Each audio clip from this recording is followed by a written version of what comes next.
నేను చెప్పేది ఏంటంటే ఎమ్మెల్యేలంతా మీరు ఖచ్చితంగా పార్టీ ప్రొటెక్షన్లో ఉండండి. కనీసం నెలకు 5 రోజులు పార్టీలో ఎవరు పనిచేస్తారు కనీసం వాళ్ళని గుర్తుపెట్టుకోండి.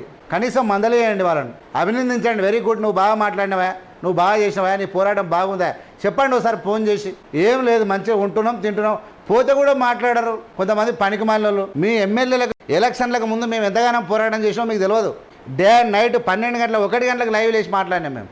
ఇలా మీరు అంత పూర్తి కూడా గుర్తించకపోతే, గుర్తింపు లేకపోతే ఇక వేస్ట్. నేనేమంటానంటే not only me but also those who are worked for the Congress party, those who sacrificed their time and money for the party, at least they are expecting only respect and recognition only. More than that you cannot give. కనీసము ఏదో గాలికి వాడు ఏదో వరుతా ఉన్నాం, మేమేదో చేస్తా ఉన్నాం అన్నట్టు కాకూడదు అనేది మా విజ్ఞప్తి. 100% కాంగ్రెస్ పార్టీ భారతదేశానికి ఇవాళ ఒక రోల్ మోడల్గా నిలిచినటువంటి కాంగ్రెస్ పార్టీ తెలంగాణ రాష్ట్రంలో ఇవాళ రైతు రుణమాఫీ చేసిన, రైతుల సంక్షేమం పట్ల కానీ, లేకుంటే ధరణి దుర్మార్గాలను విడదీయట్లో కానీ, అన్ని రకాలుగా అభివృద్ధులు కానీ, పేదలకు అందుబాటులో ట్రాన్సాక్షన్స్.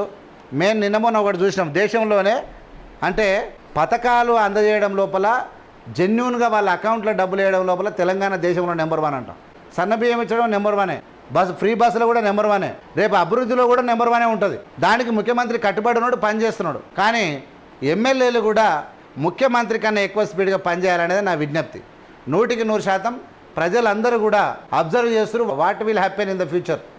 ఖచ్చితంగా పక్క బీజేపీ బీఆర్ఎస్ అనే డేంజరస్ పార్టీలు ఉన్నాయి. ఆ పార్టీలను తిప్పికొట్టేటువంటి వ్యక్తులను రికగ్నైజ్ చేయాల్సిందిగా విజ్ఞప్తి చేస్తూ ఉన్నాం. పనిచేసే కార్యకర్తలను కూడా చేయాల్సిందే కోరుతా ఉన్నాం. అన్ని పార్టీలకు సోషల్ మీడియా ఉన్నది, సపోర్టింగ్ ఉన్నది. ఒకటి పెడితే వాళ్ళు 20, 100, గంటల్లో 1000 షేర్లు కొడతారు. ఈ కార్యకర్త నిరుత్సాహంలో ఉన్నాడు. కాంగ్రెస్ కార్యకర్తలు వాళ్ళు షేర్లు కాదు, లైకులు కాదు, సోషల్ మీడియా రావడమే బంద్ అయిపోయింది. ఇది మంచిది కాదు పార్టీకి అని చెప్పి నేను విజ్ఞప్తి చేస్తూ ఉన్నా. ఖచ్చితంగా నాయకులందరూ దీన్ని అబ్జర్వ్ చేయాల్సిందిగా నేను విజ్ఞప్తి చేస్తూ ఉన్నా. అది మన బాధ్యత. లేకపోతే ఇబ్బందికరమైనటువంటి పరిస్థితులు వచ్చినప్పుడు మళ్ళీ మనము చేతులు కాలినాక ఆకులు పట్టుకునే పరిస్థితి చేయొద్దు.